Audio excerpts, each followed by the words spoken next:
ರಸ್ತೆ ಬೇಕು, ಬೇಕೇ ಬೇಕು, ಸರ್ವಿಸ್ ರಸ್ತೆ ಬೇಕು, ಬೇಕೇ ಬೇಕು, ಬೇಕು. ಜಾರಿಯಾಗಲಿ, ಜಾರಿಯಾಗಲಿ.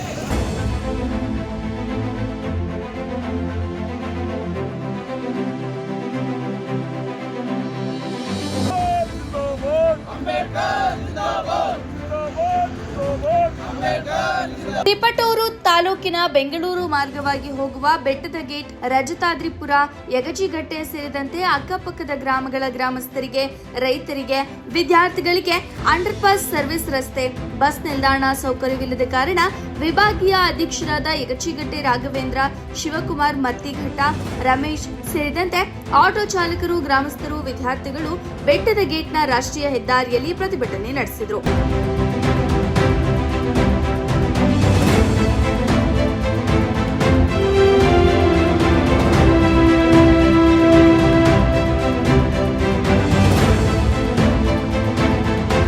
ನಂತರ ಮಾತನಾಡಿದ ರಾಘವೇಂದ್ರ ಯಗಚಿಗಟ್ಟೆ, ಬೆಟ್ಟದ ಗೇಟ್, ರಜತಾದ್ರಿಪುರ ಗೇಟ್ನಲ್ಲಿ ಅವೈಜ್ಞಾನಿಕವಾಗಿ ರಸ್ತೆ ಕಾಮಗಾರಿ ನಡೆಯುತ್ತಿದ್ದು, ಆದರೆ ಬೆಟ್ಟದ ರಜತಾದ್ರಿಪುರ ಗೇಟ್ನಲ್ಲಿ ಅಂಡರ್ ಪಾಸ್, ಸರ್ವಿಸ್ ರಸ್ತೆ ಇಲ್ಲದೆ ವಿದ್ಯಾರ್ಥಿಗಳು, ರೈತರು, ಸಾರ್ವಜನಿಕರು ಸಾವು ಬದುಕಿನ ನಡುವೆ ಜೀವ ಬಿಗಿದುಕೊಂಡು ರಸ್ತೆ ದಾಟುತ್ತಾ ಒನ್ ವೇಯಲ್ಲಿ ಓಡಾಡುವ ಪರಿಸ್ಥಿತಿ ನಿರ್ಮಾಣವಾಗಿದೆ. ಮುಂದೆ ಏನಾದರೂ ಅಕ್ಕಪಕ್ಕದ ಗ್ರಾಮಸ್ಥರಿಗೆ ಈ ಅವ್ಯವಸ್ಥೆ ರಸ್ತೆಯಿಂದಾಗಿ ಸಾವು ನೋವುಗಳಾದರೆ ನೇರವಾಗಿ ಸಂಬಂಧಪಟ್ಟ ಅಧಿಕಾರಿಗಳೇ ಹೊಣೆಯಾಗುತ್ತೀರಿ ಎಂದು ಎಚ್ಚರಿಸಿ, ಇನ್ನಾದರೂ ಸಂಬಂಧಪಟ್ಟ ಅಧಿಕಾರಿಗಳು ಸ್ಥಳ ಪರಿಶೀಲಿಸಿ ಗ್ರಾಮಸ್ಥರಿಗೆ, ರೈತರಿಗೆ, ವಿದ್ಯಾರ್ಥಿಗಳಿಗೆ ಅನುಕೂಲ ಮಾಡಿಕೊಡಬೇಕೆಂದು ತಿಳಿಸಿದರು.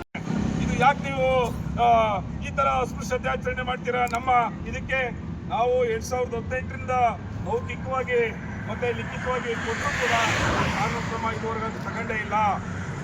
ಹಾಗಾಗಿ ನಾವು ಪ್ರತಿನಿತ್ಯ ನೇವಿ ಕ್ರಾಸ್ ಕಡೆಯಿಂದ ನಮ್ಮ ಈ 10 ಗ್ರಾಮಗಳಿಗೆ ಹೋಗ್ಬೇಕು ಅಂತ ಸಂದರ್ಭದಲ್ಲಿ ನಾವು ಟೋಲ್ ಪ್ಲಾಜಾಯಿಂದ ಒನ್ ವೇನಲ್ಲೇ ಬರಬೇಕು.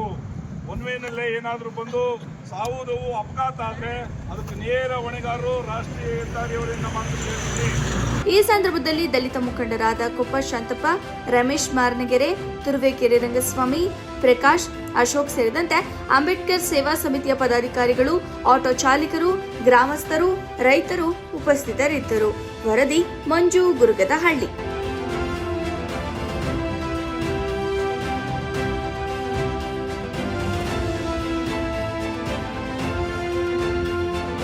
ಜೊತೆಗೆ ನಾವು ಆಟೋ ಚಾಲಕರು ಮತ್ತೆ ಮಾಲೀಕರು ಪ್ರತಿನಿತ್ಯ ಸಾವು ಬದುಕಿನ ನಡುವೆ ಒನ್ವೇನಲ್ಲೇ ಓಡಾಡಬೇಕು. ಕುಟುಂಬಗಳಿಗೆ ಮತ್ತೆ ರೈತರಿಗೆ ಮತ್ತೆ ಪ್ಯಾಸೆಂಜರ್ಸ್ಗಳಿಗೆ ಏನಾದರೂ ಪ್ರಾಣಹಾನಿ ಆದರೆ ನಾನು ಈ ಕಂಠಘೋಷವಾಗಿ ಹೇಳ್ತೀನಿ. ಅದಕ್ಕೆ ಇವತ್ತಿನ ಪರಿಸ್ಥಿತಿನಲ್ಲಿ ನಮಗೆ ಮೊದಲಾಗಬೇಕಾಗಿರೋದು ವಿದ್ಯಾರ್ಥಿಗಳು ಶಾಲಾ ಕಾಲೇಜಿಗೆ ಹೋಗಬೇಕು ಅಂತಂದ್ರೆ ನಮಗೆ ಮೊದಲು ಬೇಕಾಗಿರೋದು ಸರ್ಕಾರಿ bus, Arsikere depot, Chikkanayakanahalli depot, ಮತ್ತೆ ತುಮಕೂರು ಡಿಪೋ, ತಿಪ್ಟೂರು ಡಿಪೋ ವಾಹನಗಳು ಇಲ್ಲಿ ನಿಲ್ಲಬೇಕು, ಬೆಟ್ಟದ ಗೇಟ್ನಲ್ಲಿ ನಿಲ್ಲಬೇಕು. ಇದ್ರ ಜೊತೆಗೆ ಸ್ಕೈ ವಾಕ್ ಆಗಬೇಕು, ಜೊತೆಗೆ ಆಗಬೇಕು. ನೋಡಿ, ನಮ್ಮ ಅವೈಜ್ಞಾನಿಕ ರಸ್ತೆ ಕಾಮಗಾರಿಯಿಂದ ನಾವು ಟೋಲ್ ಪ್ಲಾಜಾಯಿಂದ 5 ಕಿಲೋಮೀಟರ್ ಕೊಂಡಿ ಕ್ರಾಸ್ಗೆ ಹೋಗಿ ಮತ್ತೆ 5 ಕಿಲೋಮೀಟರ್ ಅಂಡರ್ ಪಾಸ್ ಅಡಿನಲ್ಲೇ ಬರಬೇಕು. 10 ಕಿಲೋಮೀಟರ್ ನಾವು ವಾಪಸ್ ಬರಬೇಕು ಅಂದ್ರೆ ನಿಮ್ಮ ತಲೆಯಲ್ಲಿ ಏನಿದೆ ಅನ್ನೋದನ್ನ ನೀವು ಹೇಳಬೇಕಾಗುತ್ತೆ. ಹಾಗಾಗಿ ಮುಂದಿನ ದಿನಗಳಲ್ಲಿ ಇವೆಲ್ಲ ಏನಾದರೂ ನೀವು ಸರಿಪಡಿಸ್ತಲೇ ಇದ್ರೆ ಇನ್ನೂ ಹೋರಾಟ ಮಾಡಬೇಕಾಗುತ್ತೆ.